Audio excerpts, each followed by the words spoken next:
El mal principal en todo esto tiene que ver con el origen del financiamiento de los partidos políticos. Siempre yo lo he dicho. O sea, yo creo que también el origen del financiamiento de los partidos políticos tiene que ver mucho con esos temas, pero yo creo que a través de la ley de seguridad social, en el tema específico de la seguridad social, yo creo que podemos avanzar. La gente vaya a buscar pensiones y le salgan con tasas de reemplazo de 20%, de 22%, del 20%, etcétera, etcétera. Entonces, el lío que se arma para ese tiempo no lo va a salir a enfrentar los bancos. No puede permitirse que en un dinero, en un sistema de capitalización de ahorro que yo tengo ahí pagado por mí y mi empleado se le quede ahí, no a la FP. En la continuación de los paneles de expertos que promueve el Listín Diario para conocer las posibles reformas estructurales que ha anunciado el presidente de la República para su nuevo periodo, hoy nos toca examinar el campo de la seguridad social, que es una de las áreas que, de acuerdo con el gobierno, también será revisada, a ver en qué medida se pueden ampliar las coberturas y los impactos de ese programa. Tres personalidades muy vinculadas a la seguridad social nos acompañan acá. Chanel Rosa, que durante una buena parte del tiempo manejó los temas de salud de la República Dominicana. Pepe Abreu, un líder sindical que también forma parte del tripartito que está para garantizar la aplicación de esas medidas. El doctor Fulgencio Severino, también ex candidato presidencial en los pasados comicios, médico, muy vinculado también a la atención de la salud. La idea es que ustedes puedan exponer a grandes rasgos cuáles son sus expectativas sobre estos planes de reforma. O sea, ya que se han manejado durante mucho tiempo, ya tenemos la experiencia de saber dónde funciona y dónde no. Entonces nos gustaría saber cuáles son las sugerencias que ustedes harían para tener verdaderamente un esquema de seguridad social más satisfactorio y más acorde con las expectativas dominicanas. Así que tienen la libertad de hacer sus exposiciones y luego nosotros vamos a hacerle algunas preguntas. Bueno, como ustedes saben, primero agradecerle al Listín Diario por este espacio que abre para discusión de las importantes reformas que el país se va a buscar a conocer en los próximos meses. En ese sentido, la reforma a la seguridad social es fundamental por todo lo que implica en los diferentes ámbitos que abarca. Como todos sabemos, la ley 8701, que es la ley que actualmente rige el sistema dominicano de seguridad social, fue promulgada hace ya más de 2 décadas. Por lo tanto, aunque ha tenido reformas parciales, yo creo que llegó el momento ya de hacer una mirada integral de esa ley, ver, como decía don Miguel, qué ha funcionado, qué cosas podemos mejorar. Y yo creo que es el momento oportuno. Es importante reconocer que hace más alrededor de un año el señor presidente convocó en el CES, el Consejo Económico y Social, una discusión de esta reforma, incluyendo la seguridad social. Eso produjo un documento de disenso y consenso. No sabemos cuál ha sido el rumbo de ese documento, pero hay un documento base, vamos a decir, que quizás permita un poco mejorar la discusión y hacerla más corta. Como decía, nosotros tenemos varios ámbitos en el tema de seguridad social. Un tema de salud y un tema es el tema de las pensiones, riesgos laborales, subsidios. Pero hay un tema que pocas veces se toca y yo quiero comenzar por ahí. Tiene que ver con la gobernanza o la gobernabilidad de la seguridad social, que yo creo que es importante contemplarlo en esta reforma, y es la siguiente. Nosotros tenemos una ley que requiere una regulación importante de parte del Estado. ¿Por qué requiere regulación? Porque el Estado obliga al ciudadano a cotizar a la seguridad social. Por lo tanto, el Estado debe ser garante, porque nosotros no estamos en la seguridad social porque hemos decidido estar o no estar, sino que hay una ley que nos obliga. Entonces el Estado, como nos obliga a cotizar, también debe garantizar ciertos derechos. En ese sentido, hay un tema que pocas veces se trata, y es el tema, como decía, de la gobernabilidad. Ustedes saben que el Consejo Nacional de la Seguridad Social es un órgano que está integrado por diferentes sectores, pero fundamentalmente el sector tripartito. Ese órgano tiene el mandato legal de enviar al Poder Ejecutivo la terna a los funcionarios que dirigen la seguridad social, sobre todo los superintendentes, que son claves. Ahí me parece que hay un tema que es poco es poco tratado en el Estado Dominicano tradicionalmente, a pesar de que en el Congreso ahora mismo hay una ley, un proyecto de ley que trata sobre el tema de conflictos de intereses. Y el tema, reitero, los conflictos de intereses de los funcionarios públicos. Muchas veces los sectores que van a ser supervisados están representados en el Consejo, por lo tanto tienen incidencia en la designación de quienes posteriormente lo van a supervisar. Y eso, cada elección a veces se convierte en un elemento de discusiones. Bueno, Pepe que ha estado durante mucho tiempo en el Consejo, y igual el doctor Severino saben que eso es traumático. ¿Por qué? Porque se expresan los intereses a la hora de designar a los funcionarios que regulan el sistema. Yo creo que es un tema, no un tema menor, yo creo que es un tema importante. Y después hay otro tema que interesan a la ciudadanía, el tema de las pensiones. Los estudios actualmente que han hecho diferentes organismos nacionales e internacionales indican que cuando la gente se retire, en el momento de retirarse, ya en el 2030 van a haber retiros masivos, las pensiones van a alcanzar entre un 25 y un 30%, el 80% de las cotizaciones van a ser igual a un 25 o 30% del último salario. Es lo que llama la tasa de reemplazo. Eso significa que si una persona gana 100 mil pesos, su pensión va a ser alrededor de 12, 15 mil pesos. Eso lógicamente puede traer problemas graves, incluso se ha hablado de problemas de ingobernabilidad. Entonces yo creo que esos son los temas fundamentales. ¿Qué vamos a hacer con una parte importante de la población que ahora mismo no cotiza a la Seguridad Social? Por eso algunos hemos sostenido la tesis de que es importante la discusión en paralelo de las tres reformas importantes: la reforma fiscal, la reforma laboral, la reforma de la Seguridad Social, porque el tema de la transversal, ¿en qué caso? En el caso de la Seguridad Social, porque aquí hay un tema grave de informalidad, que excluye prácticamente del régimen contributivo a una parte importante de la población. Por ejemplo, ahora mismo alrededor del 60% de los trabajadores no cotizan a pensiones porque están en un mercado informal. O sea, el mercado informal es para alrededor de un 40 y tanto por ciento de la población, el sistema de pensiones, quiero decir. Pero además no hay incentivo tampoco, porque cuando usted le da esos datos yo acabo de dar, la gente no tiene incentivo para afiliarse a la Seguridad Social. Y uno de los temas que cuando hacen las encuestas que se han hecho, que dicen por qué no me afilio, no me hago formal, además del tema de la DGI, que es un tema crítico, el tema de los impuestos, también el tema de la Seguridad Social. Entonces yo creo que esos son de los temas que buscamos importantes. En el tema de salud, yo creo que hay muchas cosas todavía que se pueden hacer con la ley actual. Perdón, Chane, entonces estaría supeditada a la formalización entonces. Bueno, para tener un mayor impacto, porque esto es un régimen de seguridad social que se basa fundamentalmente en financiamiento vía impuestos, que es para el régimen subsidiado, y lo otro es las cotizaciones. Las cotizaciones se pagan cuando usted se formaliza. Entonces, si no hay una mayor formalización, no vamos a tener mayor impacto. Decía, en el tema de salud, yo creo que hay espacio todavía con la ley actual para avanzar en algunos temas importantes, como el tema de la atención primaria, que yo creo que no. Y hay una confusión, hay muchas cosas que no dependen de una modificación legal. Por ejemplo, ampliar la cobertura de los medicamentos, por ejemplo, que es algo que la gente, o incluir más prestaciones en el tema de salud, no hay que hacer una modificación legal, sino que hay que hacer una modificación, que eso se hace a través de resoluciones que aprueba el Consejo, luego los estudios que hace la Superintendencia de Salud y Riesgos Laborales. Entonces, yo creo que ahí también, pero eso no implica que haya aspectos importantes que, entonces quizás en una segunda ronda podemos entrar en más detalle. Perdón, para completar el caso tuyo, lo primero que dijiste es que había que resolver un problema de gobernabilidad interno en el ente ente regulador. Exacto, sí. Entonces, ¿cómo se resolvería? Yo creo que no. Yo creo que los sectores que van a ser regulados no pueden participar en la elección de quienes nos van a regular. Porque yo creo que eso es un tema de un conflicto de interés importante, porque posteriormente esa persona, y de hecho déjeme decirle algo, yo no lo digo de este gobierno porque lo he dicho anteriormente, yo pienso que durante años los funcionarios de la Seguridad Social han estado capturados por los intereses de la propia Seguridad Social, y eso ha impedido quizás mayor avance en muchos temas. Yo creo que ha habido lo que se llama riesgo de captura, que es un tema técnico. A la hora de la regulación yo creo que hemos tenido un riesgo de captura importante, que yo creo que ahora hay que solucionarlo. Que no solamente, yo creo que el mal principal en todo esto tiene que ver con el origen del financiamiento de los partidos políticos.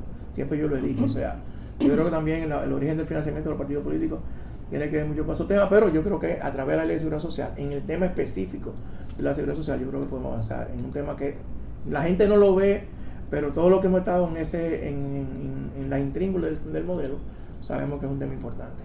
Bien, fíjense, ¿qué es lo que nosotros pensamos que hay que poner en el centro de la reforma? Los objetivos, desde los derechos de la población. Es decir, la seguridad social tiene como objetivo garantizar prestaciones económicas y prestaciones sociales, y dentro de ellas las prestaciones en salud a la persona, para que en la condición en que se accede a esas prestaciones la gente pueda satisfacer sus necesidades. Entonces tiene que ser el centro. Entonces, en el caso de las pensiones, es evidente que el modelo actual es infuncional, a menos que se asuma que con el monto que garantiza el sistema actual se puede vivir. Porque si usted señala que se conocía ya desde antes, porque todos los estudios se hicieron, a pesar de eso, se optó por el modelo, por ejemplo, de capitalización individual en las prestaciones previsionales o en las pensiones. Para aquel entonces, cuando Walter Schultes hizo la investigación, dijo, si tenemos una rentabilidad de 6% promedio, podemos llegar a una pensión del 43% del salario. No se ha podido, porque es normal, en la medida que hay más dinero, la rentabilidad es inferior. A la rentabilidad de hoy hay diversas opiniones, pero si uno asume lo que publica la Superintendencia de Pensiones en su página, una persona que cotice 30 años, a la rentabilidad actual alcanzaría una pensión del 35%. Casi nadie coincide con eso. Todos los estudios, cuando uno hace los cálculos, uno no pasa de una pensión del 22%. No pasa. Entonces, ¿qué quiere decir eso? Que lo primero que hay que discutir es cómo vamos a lograr una pensión equivalente a un porcentaje que nosotros estimamos que no puede ser menos del 60% del salario. Entonces, ¿cuántas cosas hoy sabemos que hay que corregir? Número uno, nada más hay dos posibilidades para el monto: o se sustituye el modelo actual o se aumentan las cotizaciones al día de hoy. Al día de hoy, es decir, en el futuro veremos otra cosa, porque uno de los grandes cuestionamientos para los que se oponen al sistema de reparto, que es el que nosotros defendemos, y lo defendemos por lo siguiente: al día de hoy están ingresando vía el sistema previsional unos 95 mil millones de pesos cada año. En el 2023, 95 mil millones de pesos. Si nosotros diéramos el 60% del salario promedio cotizante, que es de 30 mil, 32 mil pesos mensual, el promedio, quiere decir que hay gente que va a tener menos y otro más, porque tiene mayores ingresos. Nosotros tendríamos con qué pensionar todos los años 342 mil personas. Del primer fuetazo. De ese nivel también. Sí, con una buena pensión. Porque estamos hablando que el que gana 100 mil tendrá 60. El que gana 15 tendrá el 60% de 15. O sea, estoy hablando del 60% de la cotización promedio. Entonces, por eso digo que el primer elemento que uno debe ponerse de acuerdo es qué es lo que le vamos a garantizar a la gente. Porque la mayor incertidumbre del sistema de capitalización individual es que no garantiza nada. Lo que le dice a todos los trabajadores y a las empresas: coticen y luego veremos qué usted tiene. Entonces a nosotros nos parece que ese modelo debe ser sustituido y asegurar, independientemente de cuál sea el sistema de considerar la pensión, hay que garantizar que se diga, bueno, usted va a trabajar 20 años, usted tiene la posibilidad de esta pensión. Como primer elemento. Segundo elemento, para nosotros, a considerar en la parte previsional, el tiempo de cotización. Es imposible, y aunque no tenemos los datos, pero nosotros estamos, por las estimaciones que hicimos hace unos 5 años, de que menos del 10% de quienes deberían pensionarse al 2030 tendrán derecho a una pensión por haber cotizado durante 30 años. Porque la movilidad laboral en República Dominicana es muy elevada. Sí. Y más ahora. Y eso plantea uno de los mayores retos del sistema dominicano de seguridad social, si queremos tener, porque hay que ver lo que queremos tener, personas en edad que ya no puedan trabajar o con enfermedades que ya no puedan trabajar y que tengan algún nivel de ingreso, que no dependan de sus familiares como está pasando ahora. Yo me refiero desde el punto de vista de quienes están cotizando, porque hay un segundo momento que es el que no está cotizando, como vamos a garantizar las pensiones no contributivas. Entonces, el otro elemento que habría que discutir si finalmente se opta por el modelo actual es si se van a elevar las cotizaciones, que es una discusión que plantean algunos sectores de elevar la cotización. Y la edad de retiro también. La edad de retiro no creo que va a aportar mucho, porque lo que aquí va a pasar es que cuando tú llegas a los 60 años te cancelan y no vuelvas a conseguir un trabajo formal. Bueno, de 35, no Es decir, que aunque lo único que él te va a dejar más tiempo ese dinero ahí, pero no te va a aportar nada nuevo a la pensión porque tú no vas a estar cotizando. O sea, lo que te va a dar es rentabilidad, y con la sola rentabilidad tú no vas a poder incrementar en esos 5 o X cantidad de años un monto muy importante en los ingresos. Entonces, el tercer o cuarto elemento que hay que discutir es la comisión. Ustedes saben que la última reforma se pasó de una comisión vinculada al salario más a los intereses, que era como estaba en la ley original, se pasó a una comisión fija, a la comisión de, fija de 1.2% del fondo. En este momento eso es 12 mil millones de pesos al año. Y cuando tengamos al 2030, eso puede andar por los 26 mil millones de pesos. En el 2030, porque la comisión es fija. Entonces, una comisión excesivamente alta que decapitaliza el fondo de los trabajadores. Él automáticamente, como usted le quita a un salario, a una rentabilidad pobre, estamos hablando de una rentabilidad que según se estima actualmente debe andar alrededor de un 1 a 2%, no nada más de ahí. Cuando vamos a darle 2.5 entre la inflación más la rentabilidad que están pagando los fondos de pensión ahora mismo, que andan entre 6 y 6.5. Cuando usted le resta la inflación, estaríamos hablando de más o menos un 2. Si a eso el fondo gana un 2, pero entonces le quitan el 1.2% de la FP. De tal manera que el fondo prácticamente, aunque tiene rentabilidad, el monto final es muy exiguo. Por eso yo pondría 3 aspectos básicos en la reforma. La que nosotros estimamos más adecuada es cambiar el modelo de capitalización individual por el reparto. Y ahí nosotros nos vamos a lo que defendimos cuando estuvimos discutiendo la ley en el año 2001. Y tiene su fundamento y lo podemos discutir. Le puse un solo ejemplo: cuánta gente pensionaríamos con los 95 mil millones de pesos que entran todos los años. Funcionar mixto con... Sí, pero ya el mixto es voluntario, o sea, porque aquí no hay salario para mixto. Aquí se habla del mixto, pero ¿cuánta gente hay que tienen salario que pueden, además de la seguridad social, agregarle? Esos son 2 o 3, porque el 70% del dominicano gana menos de 25 mil pesos. Usted no puede pensar que con un salario tan bajo como el que hay en República Dominicana, para la mayoría de los trabajadores, vamos a tener un mixto. Pero puede haber un mixto, y siempre lo hay, ahora lo hay, lo que son los aportes voluntarios. Pero el básico, la seguridad social, tiene que ser una garantía de una pensión, la que nos pongamos de acuerdo en función del salario, que la gente tenga el monto de la pensión, y que discutamos el modelo de financiamiento de cómo lo vamos a alcanzar. Hay que discutirlo. Ahí hay que agregarle el tema del tiempo. O sea, ¿con cuántos años en una sociedad que es muy difícil, que dura 30 años trabajando, es que le vamos a garantizar la pensión a la gente? Por ejemplo, en Estados Unidos con 10 años usted tiene una pensión.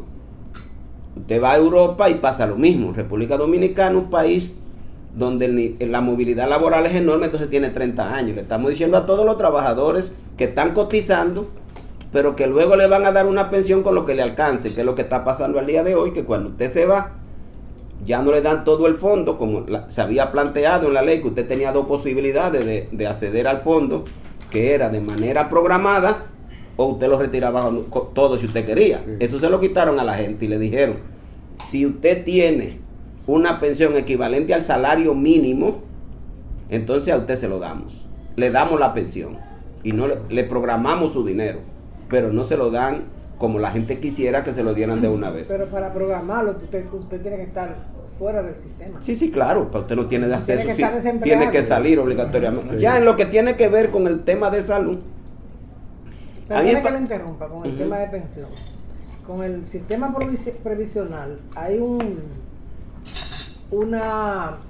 mecanismo en la ley que le permite a las personas después de 55 años acceder a un sistema programado o lo que se llama renta vitalicia. ya nada más te dan eso. Con la Si renta tú- vitalicia, Ya nada más te dan eso. Programada o vitalicia, Exacto. pero ya no te permiten el retiro completo. no. Excepto que no Entonces- te alcance ni para la pensión mínima. Entonces la tasa de reemplazo en la renta vitalicia no alcanza ni siquiera para Claro, No. no alcanza para nada. O sea, la gente Pero que... la ley lo permite. a Sí, eso que pero yo me es al que refiero. tenga 30 años. Lo que pasa es que hay mucha Nadie gente... cumplió 30 años todavía. No, ni con 30 años. Sí, pero le ¿verdad? digo, el Está tema de cerca. ahora, es que quienes están recibiendo eso eran gente que tenían salario muy alto, con poco tiempo de cotización, y entonces eso le alcanzaba para una pensión pequeña. 30 mil pesos en mi caso, por ejemplo. A ti te da ¿Usted 30 tiene mil. vitalicia? No, yo no tengo, yo tengo mi fondo ahí, no lo he tocado todavía, pero en caso que fuera a optar por una pensión son 31 mil pesos mi pensión. Ajá.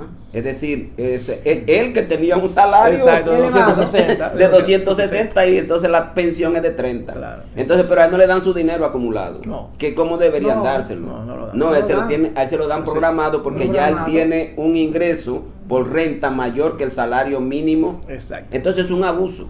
Exacto. Por eso digo que hay que ponerse de acuerdo que Y lo uno que de los quieren. temas en la reforma, eso Ujú. que Severino, que yo creo que es importante. Ahora mismo la ley permite retirar a aquellas personas que ingresaron con 44 años o más de edad.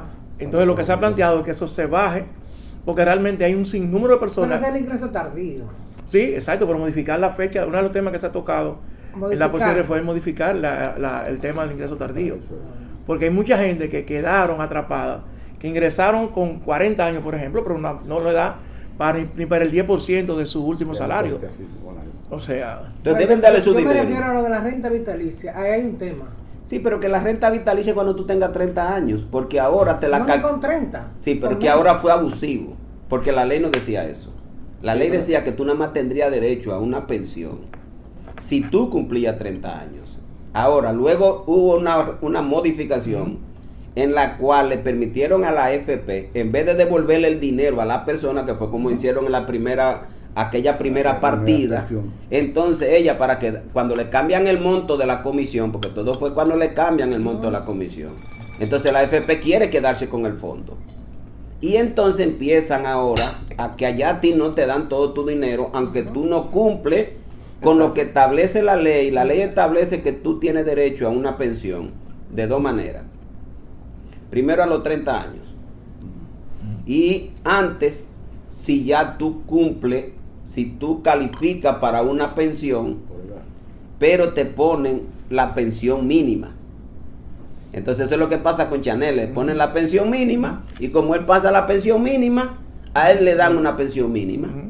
No importa lo que ella no importa el sueldo que tenga al momento ¿Me de- entiendes? Entonces ese es el tema que hay que resolver acá. Pero si a Chanel le dieran lo que él se gana, Ujú. él puede hacer más cosas con lo que él Claro. recibe que el monto de la pensión que le tiene. Así es. Entonces ya en lo que tiene que ver con salud, a mí me parece que aquí hay que rediscutir un tema que tiene que ver, en primer lugar yo pondría hasta dónde la ARS tienen acceso al dinero dedicado a la atención a la salud de la gente. Porque ese es el principal problema que hay. Para mí. ¿Por qué? Porque hay tres sectores que están compitiendo quién gana más por el mismo dinero. Porque estamos los médicos, y están los prestadores, la clínica y los laboratorios, y está la ARS. La ARS se buscan todas las excusas para no dar una prestación. Los prestadores buscan todas las razones para ganarle más a la ARS. Y los médicos. Sí, ahí estamos los médicos y están los laboratorios y están las clínicas. Entonces, el primer elemento, si se va a dejar la AFP, ustedes saben que nosotros... La ARS, ustedes saben que nosotros somos partidarios de eliminarla, pero vamos a suponer que no hay fuerza para eliminarla. Entonces hay que dejarle un monto fijo para gestión y el resto tienen que invertirlo en salud. Y el que no gasten tienen que tenerlo disponible para el año siguiente. Es decir, la ARS, como administradora de un fondo para la salud, no puede competir con el paciente por las ganancias, porque eso es lo que la lleva a ella a buscar todas las razones para no dar la prestación. La del médico es al revés, pero ya la ARS tiene que encargarse y para eso le dan un dinero para administración para que ella controle los prestadores. Pero no puede haber la libertad de que la ARS gane del fondo dedicado a la atención de la salud. El que sea, ahora mismo hay un 10, yo creo que mucho, yo creo que está bien, un sistema que gasta un 10 en gestión que no incluya recursos humanos en la prestación, es bastante alto. Si uno revisa el modelo español, el propio modelo chileno no tiene un gasto tan alto. Aquí con un 10, la ARS debe ganar y gestionar. El Chanel tiene su experiencia en el SENASA, pero suponga que no es un 10, suponga que es un 12, el que sea, pero no puede recibir dinero por el que no gaste. Ese dinero tiene que estar disponible para los pacientes. Esa es para mí la reforma estructural más importante. La segunda reforma, ahí es que nos pongamos de acuerdo, hay que garantizar el plan básico de salud. Hay que garantizar. No puede ser que el plan básico esté a merced de que cada año estemos discutiendo qué entra y qué no sale. Porque eso está generando un gasto de bolsillo que es sumamente alto. Y quienes más lo están sufriendo son los pacientes. Entonces, hay que buscar un mecanismo de financiamiento determinado, ya con la experiencia que hay, que se diga, mira, la demanda de salud de República Dominicana es esto, y esto cuesta tanto. Eso incluye medicamentos, eso incluye procedimientos diagnósticos y terapéuticos, pero debe estar garantizado, porque el derecho a la salud no puede ser que te doy este jugo, pero tú quieres agua, y entonces el agua tú tienes que buscarla con qué cubrirla, porque hay gente que no tiene con qué cubrirla.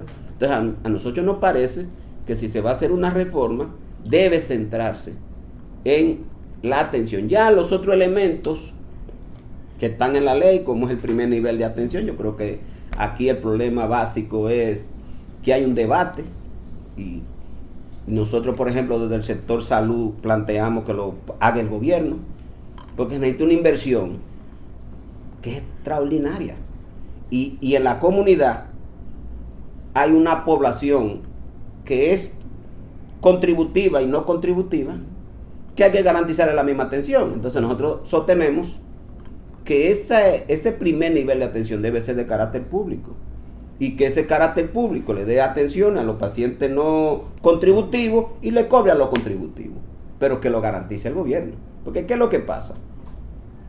El objetivo de un primer nivel de atención es que la gente no tenga que gastar en transporte, garantizarle acceso fácil, porque nosotros el mayor problema que tenemos, aparte de múltiples, es que la gente que vive en comunidades muy retiradas tiene que pagar una motocicleta, un transporte, y el costo para llegar al médico es muy alto. Agregándole a eso el tema de los medicamentos, se convierte en una odisea para los pacientes. De ahí que nosotros pensamos que ojalá que la ley pueda ser tan estricta que diga que el primer nivel de atención será hecho con financiamiento público y que le prestará servicio al régimen contributivo y al régimen no contributivo. Y la última ya aseveración que quiero hacer es sobre las pensiones no contributivas. Aquí hay que buscar que la ley se cumpla. Aquí las pensiones no contributivas se dan a prerrogativa del presidente. Yo creo que la ley debe prohibirlo. Pues tiene, ¿por qué? Porque eso... Sobre todo en los tiempos de pre-campaña. Ajá. Estamos llegando a un nivel donde solo algunos, por ejemplo... Aclarar que Severino no habla de la solidaria. No, es la no contributiva, la solidaria, la que sea, porque todas las pensiones... Acuérdate que hay solidaria que establece la ley, y hay no contributiva que la da el presidente. Sí, pero para mí yo no uso el tema de solidario, Ok. porque a mí no me gusta. Yo uso no contributiva porque aunque a un profesional la contributiva sea mayor que a otro, por las razones que los gobiernos tengan financiamiento para hacerlo, que yo no me opongo. Pero yo tenía un fiscal que era del gobierno de... Él salió con el gobierno, creo que en el último gobierno de Leonel Fernández. 15 años. Y estaba en mi consultorio ayer. 15 años de fiscal y él no tiene una pensión. Sí. No tiene una pensión, pero usted se tiene entonces una persona de un sector privilegiado, X, porque tiene una buena asociación. Por ejemplo, le pongo el ejemplo de los economistas que han sido los más beneficiados, por Loy Malcún, que ha gestionado. Pues ahí le dan pensiones de 50 y de 60,000 pesos a gente que pocas veces han cotizado. Entonces yo creo que la ley tiene que prohibir la prerrogativa del gobierno para dar pensiones. Y debe haber un mecanismo, se puede establecer que el ningún presidente ni ningún legislador te ha nada, sino que sea un mecanismo de derecho. Quiere decir que si Chanel no cotizó durante 20 años y no tiene derecho a una pensión pública, él puede acceder a una pensión. Que se determine que la pensión no contributiva va a ser equivalente a la categoría que usted tenga. Bueno, eso se busca el financiamiento. Porque tal vez Chanel necesita una pensión que no es la misma que la que necesita una persona más de menos gasto de una comunidad rural. Pero tiene que haber un mecanismo institucional para acceder a las pensiones no contributivas. Entonces a mí me parece que es a lo que uno aspira. Si finalmente se mantiene el sistema actual, nosotros asumimos el párrafo 3, que hay que lograr que se imponga. El párrafo 3, que nosotros en el debate del artículo 39 establece que si a una persona la pensión no le... Lo que acumuló no le alcanza, el gobierno tiene que completársela. Pero no puede salir una persona sin una pensión. O sea, vamos a suponer que a mí no me alcanza para una pensión acorde con el nivel de pensión que tengo. El Estado tiene que exponérmela. ¿Por qué? Porque hay mucha gente que no cotiza a los 30 años. Por eso nosotros el párrafo B del artículo 39 fue discutido. Bueno, está bien, como sabemos que hay mucha gente que no va a alcanzar los 30 años, vamos a garantizar una pensión con aporte público. Y en la última aseveración que hay que resolver es que yo soy partidario que todos los empleados públicos tengan una pensión de reparto. Está en la ley, en el artículo 38, pero quedaron el 38 y el 39, y entonces el Consejo optó por el 39. Y mandó a gente como Chanel, lo mandó para una FP cuando él debería tener una pensión pública. Que hay un tema ahí con la pensión pública todavía, ustedes saben, y es que nada más hasta 8 salarios mínimos. 80,000 pesos. 80,000 pesos. Pero Chanel tuviera 80,000. Ahora le están dando 30. Sí, según el salario que dejó. Sí. ¿Me entiendes? Entonces a mí me parece que es un tema que hay que resolver, porque no lo han querido resolver. Que si yo cotizo por 20 salarios mínimos, lo que me deben dar es el equivalente a mi 20% de mi 20 salario mínimo. No como establece la ley 379, que es hasta 80,000 pesos. Tiene un tope. Ajá. Entonces eso hay que eliminarlo, por ejemplo. O sea, te cobran por la ley de seguridad social, pero entonces me pensionan por la ley 379, una contradicción. Porque ¿qué está haciendo eso? Que mucha gente que estaba en el sector público se fueron para la AFP creyendo que le iba a ir mejor.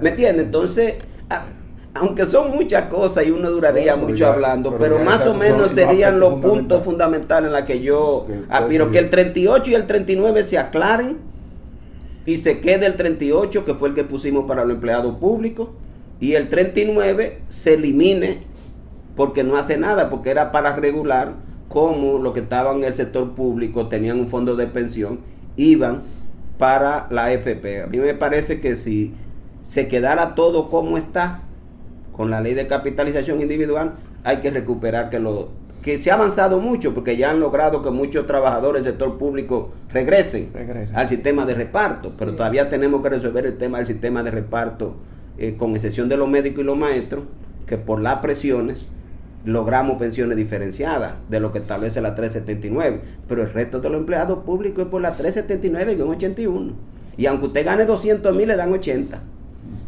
y es un abuso. Ahí tiró la reforma ahí. Bueno, escuchando a los compañeros acá, ¿Qué se ocurre? O sea, Bueno, Miguel Franjul, gracias. Candia Figueroa, la amiga de todos. Sí, decir lo siguiente, mira, ¿sabes que uno se pone a ver el panorama, ¿entiendes? Y dice, ¿con qué contaban antes de la ley 8701? Entonces uno dice, bueno, nosotros como sindicato, lo hablaba con Severino antes de entrar, teníamos el Instituto Dominicano de Seguros Sociales, IDSS, que daba un servicio, ¿verdad?, a los trabajadores básicamente de los salarios hasta 4.000 pesos. Hasta 4.000 pesos. Hasta 4.000 pesos. 4.014. Y incluía la atención a niños, ¿verdad?, en la infancia, que Anel comenzó con un año, ¿verdad? Un año. Después llegó a 3. Y a la madre, ¿verdad?, en el parto. Después de ir para allá, el Seguro Social se desentendía absolutamente de todo porque no tenía más alcance. Esa era su limitación. Claro, hay que entenderlo, ¿verdad? Eso vino de un proceso que todos sabemos. ¿Quién instaló el sistema del Seguro Social? ¿Y por qué se instalaron un sistema de Seguro Social? Básicamente en todos estos países, de América Latina y demás. Nosotros entonces, en los sindicatos, luchábamos porque la familia del trabajador no estaba cubierta por el seguro. Y ahí nacieron Miguel y Cándida, la denominada Iguala Médica. Iguala Médica. Entonces nosotros hacíamos en los convenios colectivos que discutíamos con los empresarios, que accedían a ese tipo de cosas. Claro. La petición de que se discutiera una cláusula que nosotros denominábamos siempre seguro médico o Iguala Médica. Entonces nos íbamos donde Juan Patiño, Betance, González, Betance, etcétera, a discutir, ¿verdad?, esa Iguala Médica, que tenía, por supuesto, un montón de exclusiones enormes, ¿me entiendes? Porque precisamente el tema de las igualas era que no aceptaban determinadas comorbilidades, ¿verdad?, de salud, determinados temas que tenían que ver con edades, etcétera. Lo excluían, ¿verdad que sí?, de ahí. Entonces, había que estar casado. La demanda, había que estar casado obligatoriamente. La demanda no era concubina, casado. Y compañera de vida, no casado. Entonces, la demanda del movimiento sindical era por un sistema de seguridad social, porque el seguro ni era social, ¿verdad? Esa era la consigna, ¿verdad?, que se enarbolaba desde los sindicatos. Entonces viene la ley 8701. Esa ley viene, ¿verdad?, con una intención marcada, que es la universalidad del sistema, ¿verdad? Esa era la idea. Una ley de configuración universal, porque también en pensiones, en el tiempo que hablamos, había pensiones particulares. Codetel, ¿verdad?, podía tener un sistema de pensión particular para su empleado, lo tenía. El CDE lo tenía. El listín diario lo tenía. Aquí había un sindicato. Aquí había un sindicato con convenio colectivo. ¿Y qué pasó con eso? Y había, por tanto, un sistema de pensión. Después, ya usted sabe. Entonces, ahora cuando quiere hacer un sindicato. Planes particulares. No permitemos eso. Ahora cambia como Manuel y entonces había planes particulares, ¿verdad?, por empresa. Por empresa. Entonces lo que se dijo fue, mira, señores, en salud hay que tener un sistema universal. Y en pensiones, un sistema universal, porque si vamos a que cada empresa haga un plan, va a ser imposible tener un sistema. Claro. Tenemos que tener un solo sistema universal para todos. Entonces usted dice, bueno, ahí está, el sistema está ahí. Y tú dices, ¿quién lo gobierna? Bueno, lo gobierna un consejo, dice uno, ¿verdad? Y como mismo Severino dice, y Chanel dice, en realidad, el consejo es una mezcla, por supuesto, de distintos intereses, ¿verdad? Sí. Distintos intereses en lo que los intereses de cada quien son los que terminan, inclusive, predominando. Entonces, cuando usted analiza el tema y se pregunta, ¿verdad?, en salud, en República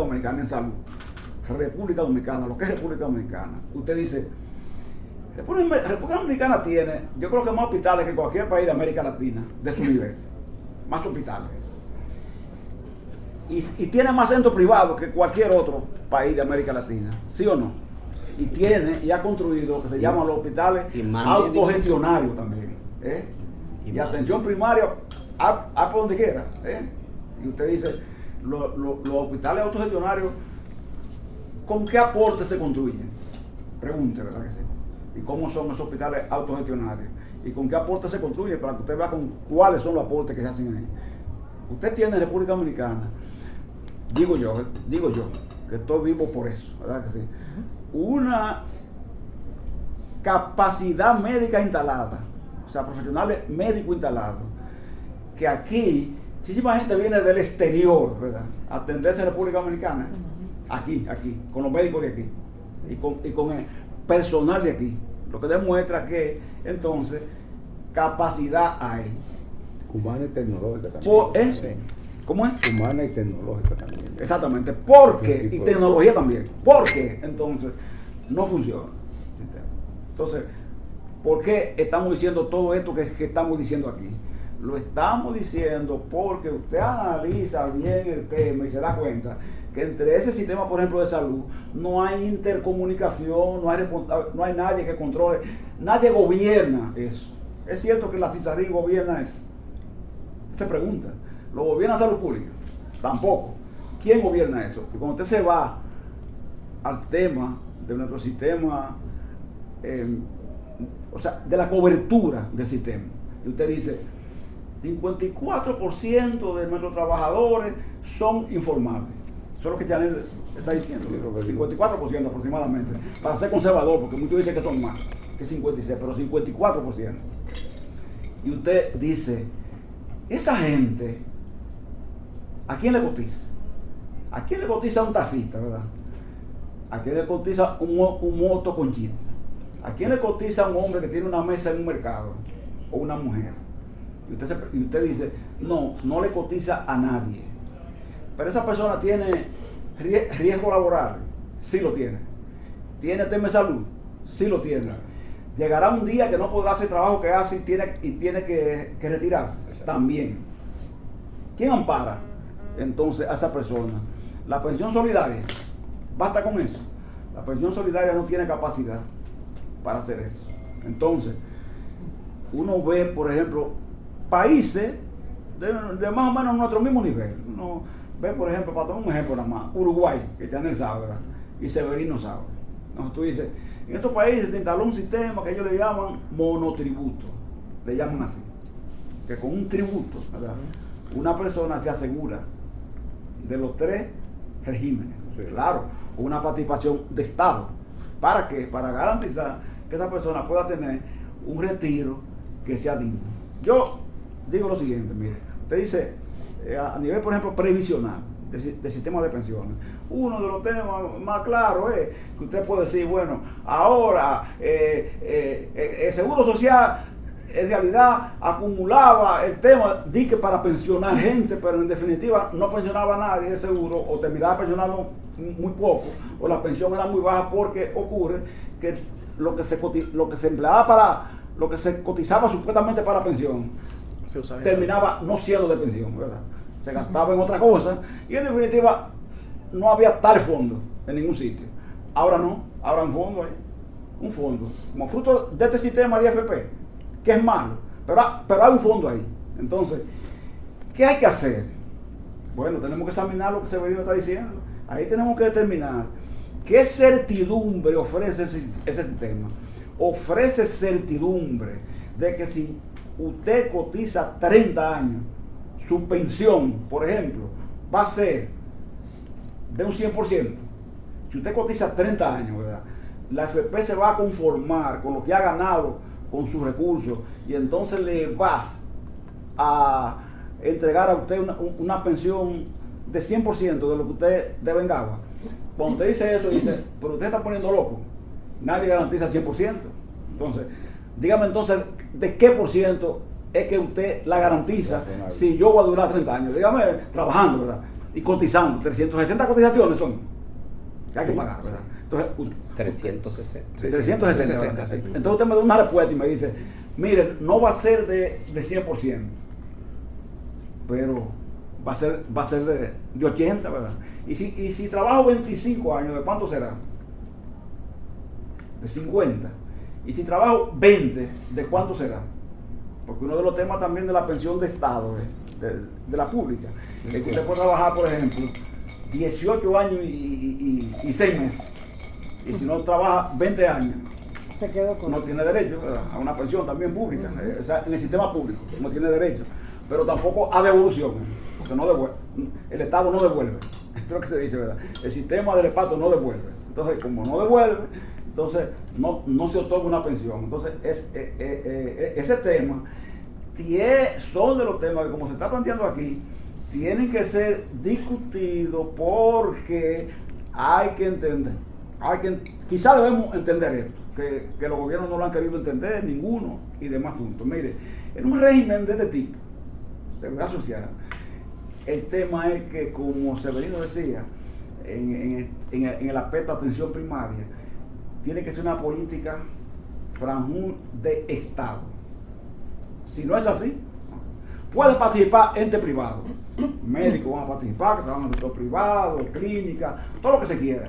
Se quiere tener AFP también, todo el mundo, pero siempre regida por un Estado que debe garantizar determinadas cosas. ¿Por qué? Porque cuando la gente vaya masivamente a buscar pensiones, ¿verdad?, a procurar pensiones ya, que llegue la edad, esa etapa de retiro, y la gente vaya a buscar pensiones, y le salgan con tasas de reemplazo de 20%, de 22%, de 20%, etcétera, etcétera. Entonces, el lío que se arma para ese tiempo no lo va a salir a enfrentar los bancos privados que controlan el sistema de AFP. No, tiene que salir el gobierno que esté, el Estado que esté. Entonces, pero eso pasa en toda parte del mundo. Entonces para prever, Es el Estado el que sale. ahora que estamos en condiciones de hacerlo, vamos a prever eso, ¿entiendes? Asegurando entonces los cambios, los ajustes que haya que hacer en ese sistema. Porque ya vimos lo que pasó en muchos países, como Candy ha dicho, ya lo vimos. Lo que pasó recientemente, ¿verdad?, a raíz de la pandemia. Si el Estado asume de hecho la infraestructura de la atención primaria, también tiene que ocuparse Es así. de sostener. Sí, claro. Es así. Entonces ustedes son partidarios del monotributo como un mecanismo para ir, o sea, para el tema de la informalidad, conciliando ahí un sí, poco claro. esas distorsiones que ha habido en la para el tema de la informalidad. Sí. de la informalidad. Se busca un tema, porque los taxistas le dicen a uno, mire, yo puedo cotizar algo, yo puedo, a mí no hay que darme, yo puedo hacerlo, ¿entiendes? Para que no tengo vía de hacerlo. Puede hacerlo porque la renta se lo permite. Sí, pero además en el sector informal hay no solamente lo que Pepe ha señalado de los trabajadores por cuenta propia, hay empresas, por ejemplo, un colmado, tiene 5 trabajadores, no cotiza la seguridad social, un salón, 4 o 5 trabajadores, no cotiza la seguridad social. Yo he ido a restaurantes, por ejemplo, carísimo en la playa, y yo le he preguntado, tienen 5 o 6 mozos, te cobran como un restaurante si pagara todo tipo de impuestos, si pagara energía eléctrica, si pagaran seguridad social, te cobran igual, pero no cotizan en ningún sector. Entonces yo creo que es un tema importantísimo. No sé, Pepe, un estado de injusticia social también con eso. Claro. Se comete Se corrige un injusticia. Claro, de así es, injusticia así social. es. Porque un día llegará el retiro. Entonces, cuando esa gente vaya a pedir pensiones también, entonces, como dijo Severino, tendrá un presidente que esté otorgando una pensión a cada ciudadano que esté en esa condición. ¿Entiendes? No, perdón. Te da la palabra a Candia. Aparentemente natimuerto proyecto de formalizar la contratación de trabajadoras domésticas, que en algunos fines garantizaba una participación, una tributación de ellas ya se ha quedado por igual. ¿Ustedes serían partidarios de que se considerara? Lo que pasa es que fue declarado inconstitucional, recuerde, por el Tribunal Constitucional.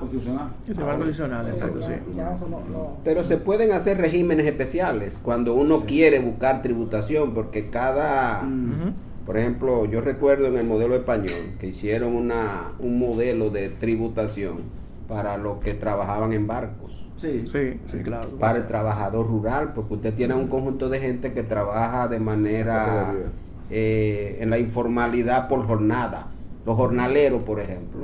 Sí, el claro. tema de aquí es que como nadie quiere pagar ni impuestos ni nada, que es un tema que hay que discutir en República Dominicana, porque cada vez que yo veo que hablan que la presión fiscal de aquí es de 13.9, digo claro, porque dejan la seguridad social fuera, como si la seguridad social no fuera un tributo. Cuando usted le pone el 4% de la seguridad social, que se calcula en casi toda parte del mundo, casi en toda parte del mundo, la seguridad social es parte de los tributos y de la presión fiscal. Usted aquí llega casi a un 18%, porque aquí ahora mismo están cotizando 190.000 millones de pesos para salud y pensiones, y esos son impuestos, porque la seguridad social es un impuesto. Porque sale el dinero. Entonces, pero por eso yo digo que todo se le puede buscar forma de financiamiento, siempre y cuando se ponga en el centro de la política los derechos. Sí, porque si la gente nota que va a haber beneficio. Porque si usted le dice a la gente, mira, vamos a ponerle un 1% al ITEVI, y con eso usted vamos a llegar que el que no alcanza una pensión tiene una pensión del 80%, el que no tiene pensión va a tener pensión. Nadie se opone a eso. Sí. El problema de República Dominicana es que darle dinero al Estado y no te lo resarce en derechos asegurados. Por eso digo que si venimos a una segunda ola de reforma con el tema de la seguridad social, es para garantizar derechos, no puede ser para garantizar negocios. Porque Pepe dice, por ejemplo, tenemos 1 millón. Sí, pero ¿qué hace eso? Es como si tú tuvieras 1 billón, tenemos 1 billón de pesos acumulados. Pero si no me sirve para pensionarme. No, tengo 1 billón para mucha gente, pero cuando usted lo busca, el derecho a la pensión de cada una de las personas no está garantizado para ninguno de los 2.3 millones de gente que están cotizando. Entonces, aquí el problema ahora sí. No, pero sí, con perdón de doctor, que sí. ahorita se dijo algo importantísimo. Fíjate, antes, por ejemplo, como decía Severino y dijo Chanel, se hacía así, y usted iba a la FP, le daba bueno y le decían, y usted tenía derecho a retirar, por ejemplo, bueno, 1 millón de pesos, 500.000 que yo tuviera ahí. Entonces, claro, se dieron cuenta, ¿entiendes? En las AFP, que en definitiva, si a la gente se le diera esa libertad, porque las leyes son obligatorias, le sacan porque son obligatorias las leyes. Lo vacían. ¿Entiendes? Es así, porque si la gente le da esa libertad, mire, todo el mundo va en fila y retira todo lo que tiene ahí. Yo loco por ir a sacar Sí, a sacar lo suyo, ¿verdad? Yo me encontraba con trabajadores. Mire, Fran, yo me encontraba con trabajadores que me decían, yo retiré los de AFP y hice una segunda planta con así un tratamiento es. que hice, Pero y esa es mi pensión. Así De- es. de- de- Pero de- Pepe, de- te voy a... Hoy no lo puedo decir ya, porque Pero le quitan Pepe, eso. pero Porque, Pepe- ¿sabe por qué? Porque le pusieron lo que se denomina el retiro programado. Programado, pero que es un engaño porque no es retiro nada. Ajá, pero- es hasta que se agoten los fondos. Así es. Pero te voy a poner el ejemplo, Pepe. Aquí hay, y aparecen en los listados, de fallecidos que los familiares no saben lo que tienen y no lo piden. Eso. No, así Es decir, no puede permitirse que en un dinero, en un sistema de capitalización de ahorro que yo tengo ahí pagado por mí Se le quede y al mi Estado. empleador se le quede ahí, no a la FP, A la FP. a la FP. Y ahí la DIA debería jugar un rol más Porque activo. no hay que, oiga, lo que están diciendo Eso que no pasa con los cheques del Banco Central, Que- las cuentas de los bancos. ajá, que salgan a Yo pienso preguntar, que salgan a investigar los familiares de esos fallecidos. Los familiares de esos fallecidos, porque si el fallecido no tenía familia directa como hijo y esposa, ese dinero no hay quien lo reclame, porque la mayoría de los hermanos como que se desentienden de eso, no saben que sí. Entonces, hay muchas cosas que dice ¿Te han calculado cantidades? bueno, la cantidad era grande, eran de decenas de miles de millones de pesos que se habían dicho. ¿Se puede conseguir ese detalle? Sí, es público, lo que yo no me recuerdo ahora, pero en estos tiempos se estuvo discutiendo la cantidad de cuentas que hay de fallecidos que los familiares no lo reclaman porque no saben que lo tienen. En muchos casos no saben, en otros casos el método de, aunque se ha avanzado un poco en eso, de reclamar, es tan costoso y tan engorroso que la gente si es poco decide dejarlo así. Si es poco lo deja. Lo deja. Es como ir a poner Pero es luz en poco la para policía. él, pero como dice Severino, para el sistema, para la FP es mucho. Cuando hay mucha gente. Claro. Miren, con el tema de pensiones, es un tema, ahora mismo en América Latina es un tema bastante de actualidad. O sea, se está haciendo reformas en Perú, en Uruguay, en Chile hay una discusión que ustedes saben que eso trajo incluso en el 2019 trajo un tema de enfrentamiento social muy grave. En Colombia también. Y en Colombia acaba de aprobarse una reforma que era muy similar, una reforma que están retomando los países, a la que se propuso aquí en el año 96, 97, Pepe lo recuerda muy bien, yo creo que es Severino, con el apoyo de OIT. Sí, Esa reforma que se acaba de aprobar en Colombia es una reforma que tiene que ver con lo que se llama un sistema multipilar. Es decir, que combina el sistema de reparto como un primer pilar. Exacto. Y un sistema de capitalización individual, ambos obligatorios y un tercer pilar ya voluntario. Son de las cosas que yo creo que deberían aquí verse a la hora de aplicar una nueva reforma de la de pensiones, porque definitivamente tenemos que buscarle una salida al tema de las bajas pensiones que se van a recibir y que está recibiendo el sistema, porque no podemos hablar de protección social sin ese. Y otro tema en salud. Franjul, ese proyecto que sí. Este lo preparó OIT, Alejandro, encabezado por el doctor Rafael Albuquerque, sí, que era en ese momento, ¿verdad? En ese momento era vicepresidente, ministro de Trabajo, el secretario de Trabajo, primero. En ese momento todavía él no había asumido el ministerio, pero fue el asesor de esa comisión. Se preparó un proyecto que se llamaba tripartito. Yo lo tengo, ese tripartito. Y cuando ese proyecto llegó a cierta área, hubo una reunión de emergencia de la más alta oligarquía de República Dominicana. Y ese proyecto se paró y cuando llegó al Senado ya había otro. Sí. Tres había. Eran tres. Había tres, uno de Milagro. El de Milagro. Había un otro. Pasaría lo mismo ahora.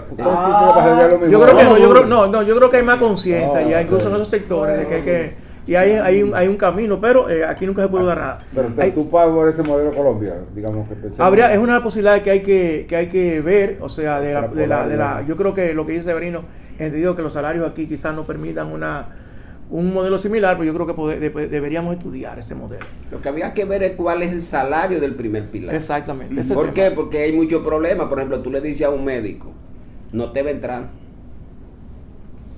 El tema, Severino, ese otro tema también, ese otro tema hay del modelo. Tema de sectores que ya tienen beneficios. Sí, pero ese es un tema que nosotros deberíamos ver. El tema de los sectores que tienen sistema privilegiado.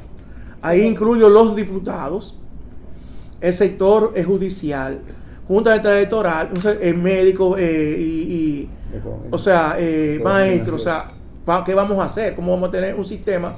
No podemos tener un sistema en función de la presión que usted pueda ejercer, porque el ciudadano común y corriente quizás no tiene ese mecanismo de presión, esos mecanismos de representatividad que logren que eso se alcance. Por ejemplo, yo decía, y lo decía en la campaña, ¿cómo es posible que yo gane la diputación y a los 4 años tengo una pensión como diputado? Y yo pasé 38 años en el Estado y no la tengo. O sea, ¿cómo es posible?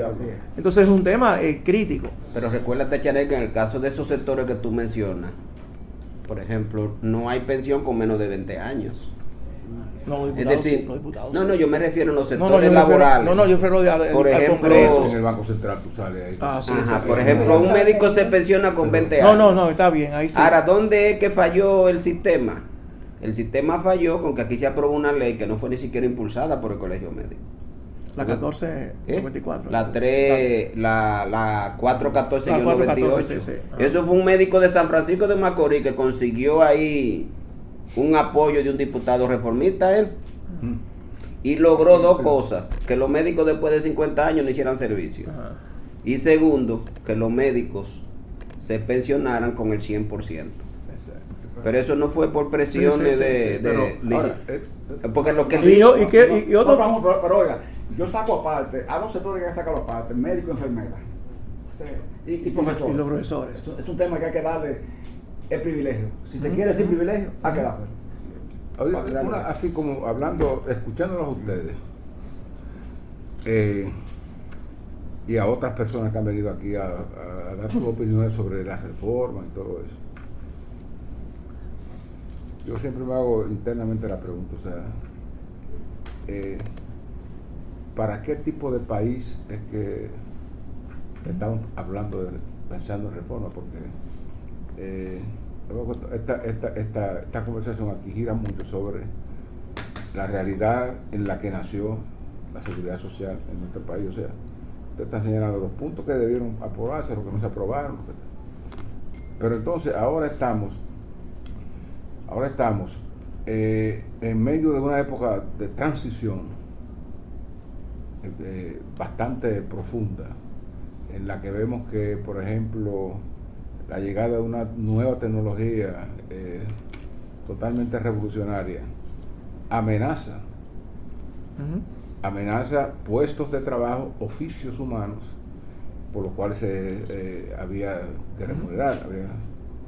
Entonces, concomitantemente con ese impacto tan brutal que va a tener eso en la supresión de empleos y de empleo, que genera un serio problema social, está otro que está muy asociado a la mentalidad de la nueva generación, de cómo la nueva generación asume el desafío del trabajo, el tiempo del trabajo. Ahora está hablando de jornadas laborales reducidas, y también de cómo asumen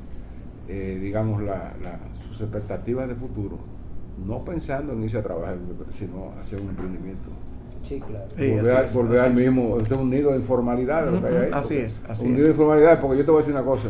Yo digo, bueno, yo voy a ser un emprendedor en desarrollo de programación, que sé yo qué. Para esto yo necesito un buen equipo de computadores.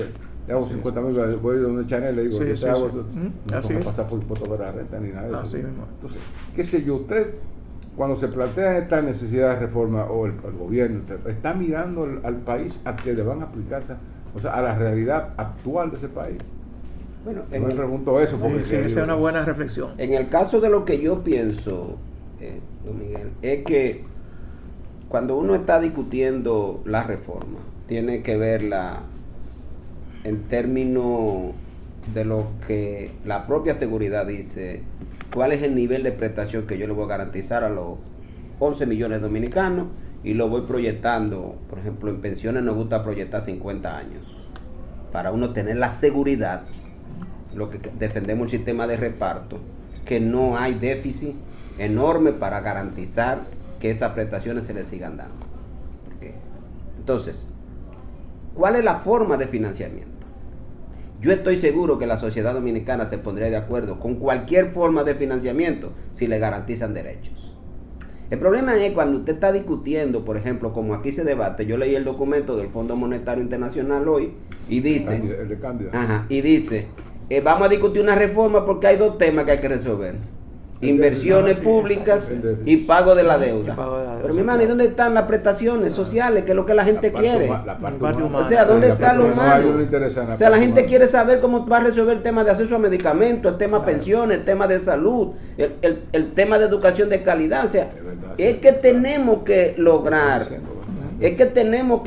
que cualquier reforma que vayamos a discutir es en qué beneficia a la gente, la reforma constitucional, en qué se beneficia a la gente, y la economía real. Exacto, claro. Y yo estoy convencido, mire, que a esta sociedad se le dice, a partir de aprobada este impuesto, porque hay sociedades que financian la seguridad social con impuestos.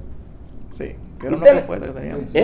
Era una propuesta que teníamos en esa época. Si usted decide a esta sociedad, a cualquiera de nosotros, ahora mismo, a cualquiera de nosotros, que estamos pagando mucho impuesto, yo calculo lo mío en 44%. Entre impuestos al consumo más impuestos sobre la renta. ¿Esa es tu presión tributaria? Sí, esa es mi presión. Es tu presión fiscal. Y yo empiezo a ver, como yo todo lo compro con tarjeta, yo lo veo siempre al final. Sí. Aquí pagué 18, de esto pagué tanto. Yo pago 44% de todos mis ingresos, porque son 3 veces, me descuentan el impuesto sobre la renta, y luego de lo que me queda, entonces empiezo a pagar los indirectos, los impuestos directos. Al final, yo pago 44% de mis ingresos van en impuestos. Si aún así me dicen, vamos a llevar 50, de lo que sea, pero tú tienes derecho a un seguro de salud con medicamentos, tu mamá va a tener una pensión primaria.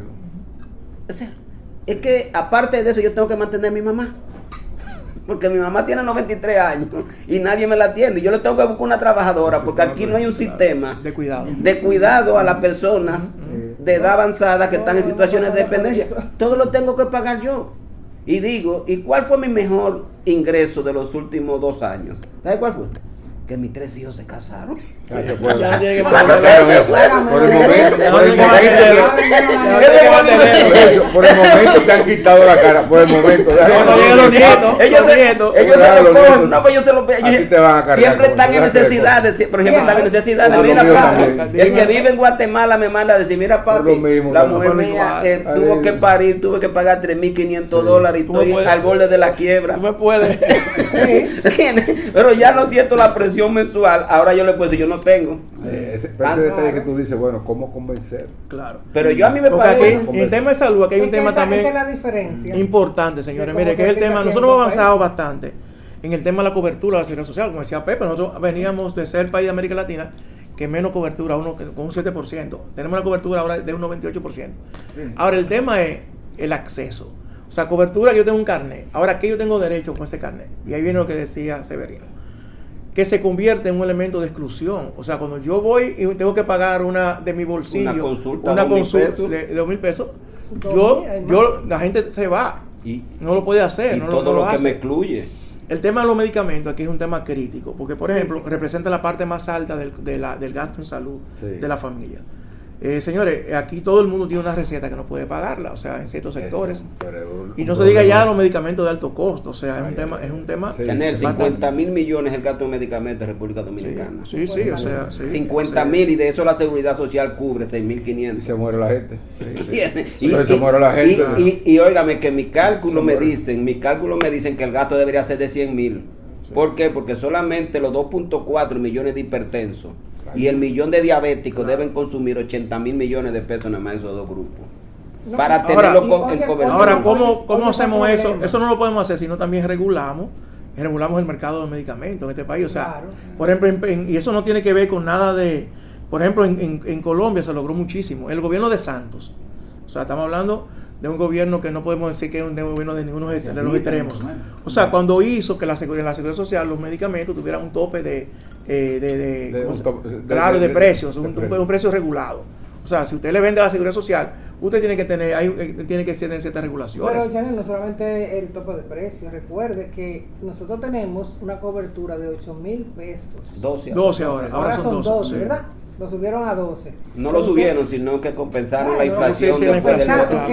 ok. Eso fue lo que hizo la Tenemos inflación. una compensación. Por ahí subieron medicamentos también. Sí, La 12 primera mil consulta pesos, te va. pero las pastillas La que yo compraba, que yo gastaba Ahí está. 200 y Pero pico te de digo. pesos, ahora te cuesta 1,000 Exacto y lo que digo, pico. Se exacto. disparó de una vez. Ese otro Todo que se sí disparó, que- y encima que de solo eso, por los precios de los Después medicamentos. que se acaban, que una de las cosas que yo más critico con el tema de la salud y los medicamentos es que yo tengo que ir al médico. Entonces yo tengo que transportarme, yo tengo que pagar el copago y el Sí, seguro claro. para que me haga la receta. Esa receta Ujú, nada más dura claro. 3 meses. Claro. Yo tengo que volver a hacer Sí. la misma ronda Ujú. otra vez. Así es.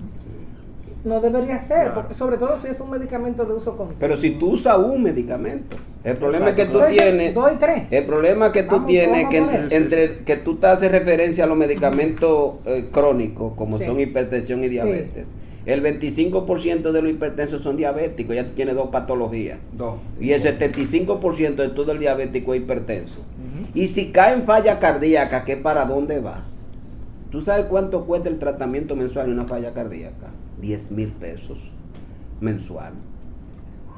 10,000 pesos. Sí, sí, y sí, 2 sí, de los 4 no, lo cubre la no hay seguridad manera de- social. En Los eso dos no- más caros, yo tengo 400 pacientes en falla cardíaca. Y ese es nuestro principal Pero, problema, pero, hospitalización 6-7 veces por Nosotros hicimos- año. a propósito, un paréntesis, nosotros hicimos un trabajo en estos Muy días. fuerte. Un trabajo en estos días con Doris teníamos quejas de personas con diabetes Ujú. que no encontraban Así es. la ¿Cómo se llama este medicamento? Que Claro, lo claro. están usando para rebajar. Ese es Sí, es el liraglutide. Pero Bueno, también usted dice pero aquí se la- llama para los Sacerta. diabéticos la insulina. La insulina, sí, la insulina. Entonces, sí, sí, sí. ¿qué pasó con la insulina? Dice, bueno, que no aparecía, hicimos una investigación, no aparecía la insulina. Que la gente lo está usando para Entonces, Para.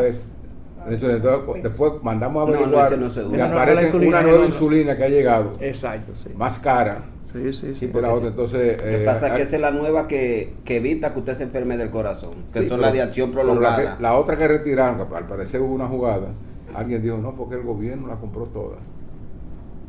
la sacó del mercado para llevar a Promesa, para luego decir que le iban a dar gratuitamente a los militares, toda la cosa. Pero la que se ha quedado en el mercado de la cara. La cara, lo que pasa, fíjese lo que pasa con nosotros. Nosotros los medicamentos. Mire cómo se llama en nosotros, en cardiología, que es el principal problema de los diabéticos. Nosotros dividimos los medicamentos, no nosotros, sino la sociedad científica en cardiología. Divide los medicamentos de la diabetes en cardiología, o sea, lo que usted requiere. En neutro, dañino y saludables. Lo dañino es la insulina de baja, de acción corta, que era la que se usaba, que nosotros, si usted hace un infarto, no la podemos usar. Si tiene falla cardíaca, no la podemos usar. Entonces, porque son dañinos. Sí. Que quiere decir que hacen más daño que beneficio. Y eso fue desde el 2007, que la FDA dijo, cualquier medicamento nuevo en diabético tiene que demostrar que es saludable para el corazón, o neutro.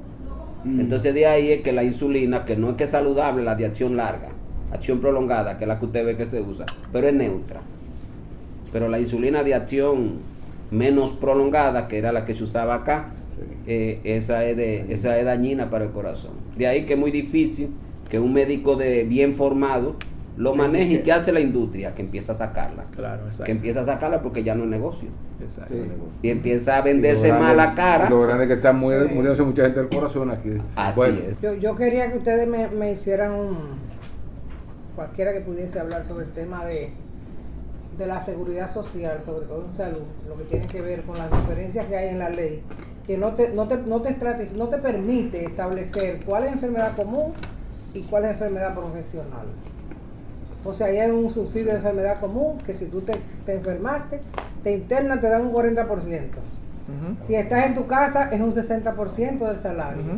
Entonces, esa parte, yo quisiera que ustedes tocaran eso, porque hay mucha gente que se enferma y estando enfermo van a trabajar para evitar que le paguen un 40 o un 60% del salario. Pepe, sí. Tira para allá.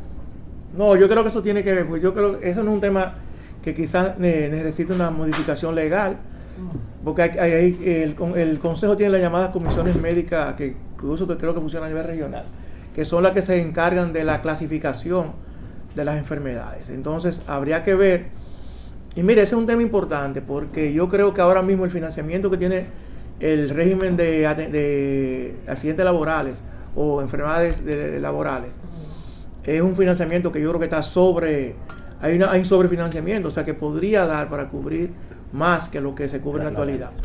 Porque ustedes recuerdan que la pandemia habían creo que más de 15 mil millones de pesos que se usaron para que había acumulado ese seguro. 14.000 millones. 14, y ya ese seguro debe tener un monto mayor. Mucho mayor, o sea que ahí sería también la posibilidad, y eso habría que ver si se puede hacer es que está por resolución. Claro, y las empresas todo lo aplican, ¿no? Exacto, sí.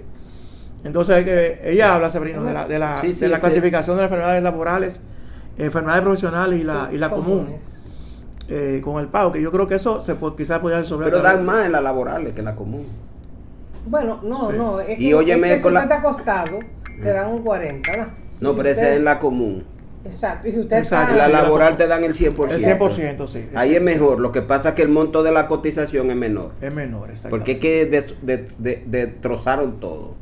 O sea, por un tema de beneficio, por resolución, no sé si después lo pusieron por ley, bajaron el tope de la cotización para asuntos laborales, que la ley establecía hasta 10 salarios. Se puso a 6. Y luego lo bajaron a 6. Entonces eso hizo que tú que ganabas más de 6, entonces cuando te iban a dar el monto de la atención, el monto de la contribución económica era menor.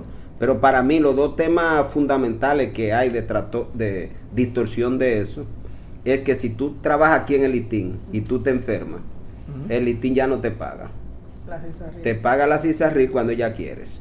No, porque entonces ahí hay un tema que es que los fondos destinados para ese subsidio ahora no alcanza para el pago. Un cálculo parece un error en cálculo. Entonces, por ejemplo, hay un atraso que tiene así. De hecho, el gobierno, creo que el año pasado o antepasado, tuvo que subsidiar con 600 millones, me parece. Entonces, pero ahora el trabajador se queda sin ingreso.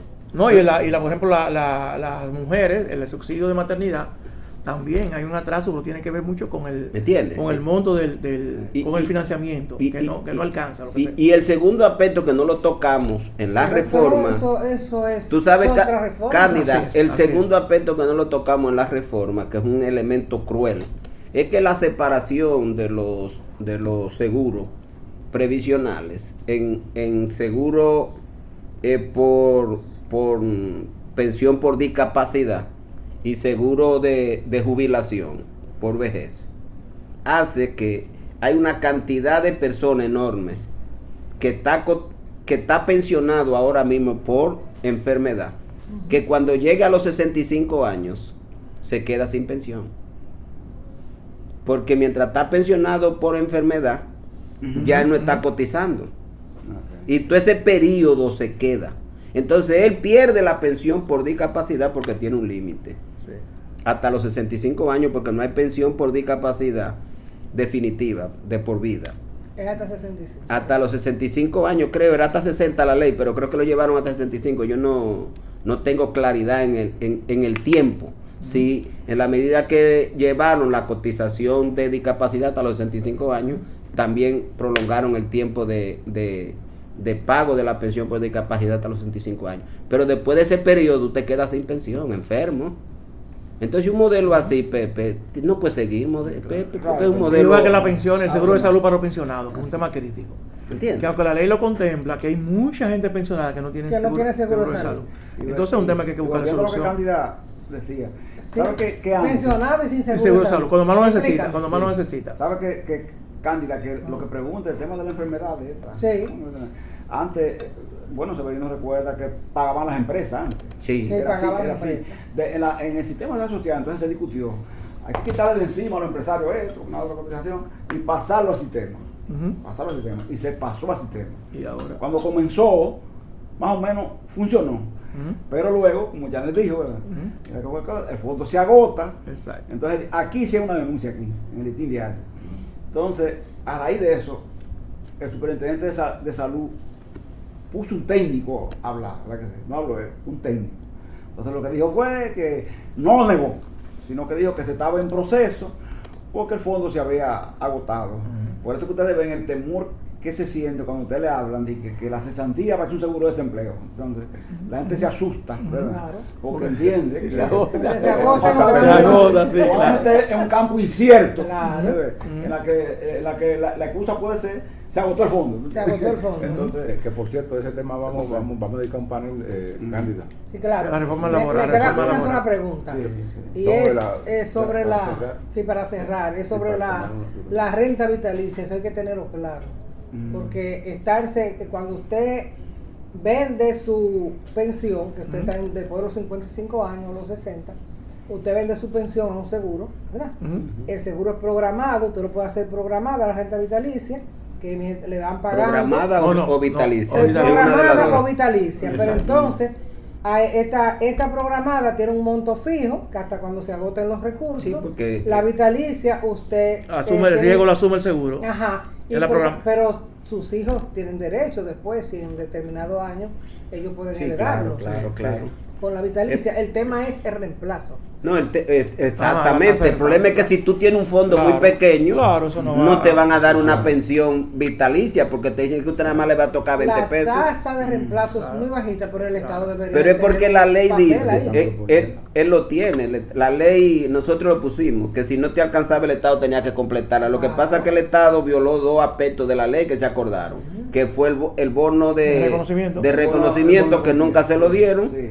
Y el segundo fue el artículo B el párrafo 3 del artículo 39, que establecía que si no te alcanzaba la pensión, entonces el Estado tenía que completártela. Entonces, ¿qué hicieron la AFP?